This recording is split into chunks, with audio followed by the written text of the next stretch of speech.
ओम नमो नारायण। इस बार फाल्गुन मास के शुक्ल पक्ष की एकादशी, जिसका नाम आंवला एकादशी है, जिसे रंग भरी एकादशी और आमल की एकादशी के नाम से भी जाना जाता है, बहुत सारा कंफ्यूजन है। लोगों के मन में ये प्रश्न है कि व्रत हमें किस तिथि में रखना चाहिए और एकादशी व्रत का पारणा यानी कि एकादशी का उपवास किस समय खोलना चाहिए। तो आज की इस वीडियो में आप इन बातों के बारे में जानने वाले हैं। जैसा कि आमल की एकादशी यानी कि ये एकादशी भगवान विष्णु और भगवान कृष्ण के साथ ही आंवले के वृक्ष को समर्पित है। आंवले को देव वृक्ष माना गया है, इसलिए इस व्रत में खास तौर पर आंवले के वृक्ष की पूजा या आंवले के टहनियों की पूजा या आंवले के फलों की पूजा करने का विधान है। हो सके तो आंवले के पेड़ की पूजा करनी चाहिए और भोग में इस दिन यानी एकादशी के दिन आप आंवलों को भगवान को जरूर अर्पित करें। द्वादशी तिथि को आंवला खाकर और तुलसी दल का सेवन करके भी आप अपने व्रत का पालना कर सकते हैं। दान में दी जाने वाली जो सबसे विशेष वस्तु है वो है आंवले का पौधा या फिर आंवले का फल। जिस दिन भी आप एकादशी का उपवास रखेंगे उससे ठीक एक दिन पहले ही आपको दशमी तिथि के नियमों का पालन करना होगा और नियमों के अनुसार दशमी तिथि को ही तुलसी दल तोड़कर रख लेने होंगे, क्योंकि एकादशी के दिन तुलसी जी में जल अर्पित नहीं किया जाता है, ना ही तुलसी दल तोड़े जाते हैं।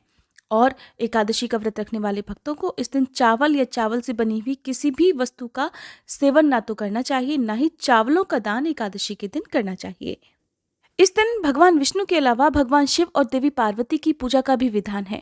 इस दिन आप भगवान को, देवी पार्वती को अबीर गुलाल अर्पित करें और भगवान कृष्ण के लड्डू गोपाल स्वरूप की पूजा यदि आप किसी खास मनोकामना की पूर्ति के लिए करते हैं, उन्हें माखन का, मिश्री का भोग लगाते हैं, तो जो भी आपकी अभीष्ट मनोकामनाएं हैं वो पूर्ण हो सकती हैं।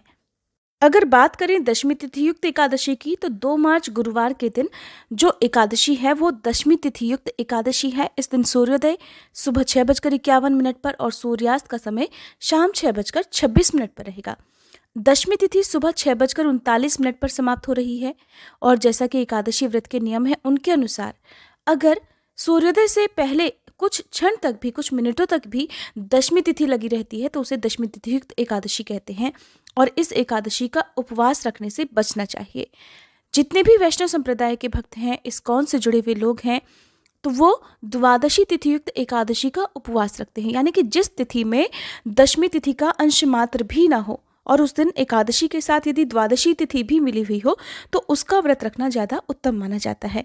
अब जो लोग दशमी तिथि युक्त एकादशी उपवास रखना चाहते हैं उन्हें 3 मार्च शुक्रवार को एकादशी व्रत का पालना करना चाहिए, दोपहर 2:35 से लेकर 4:05 के अंदर अंदर।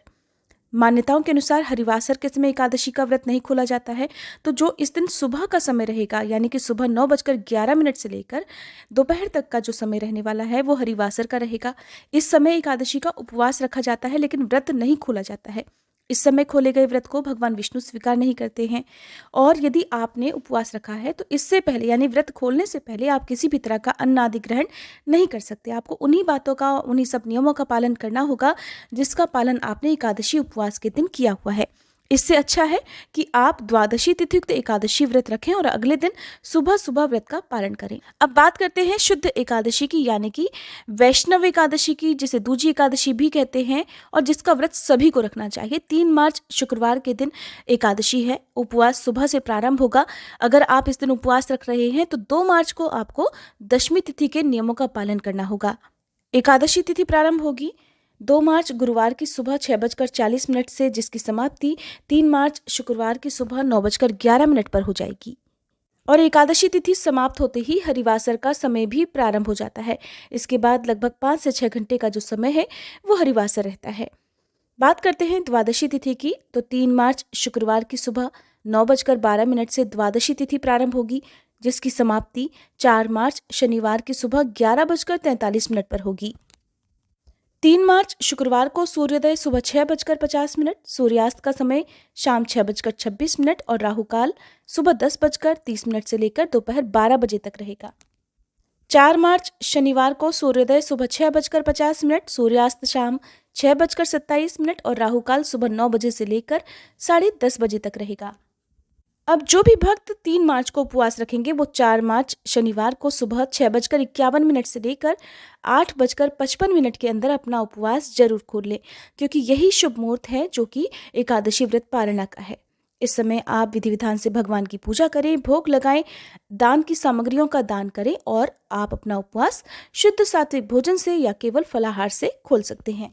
अगर आप अमल की एकादशी की कथा सुनना चाहते हो तो आने वाली वीडियो का इंतजार जरूर कीजिएगा। ये जानकारी पसंद आई हो तो वीडियो को लाइक करके हमारे चैनल को सब्सक्राइब करना मत भूलिएगा।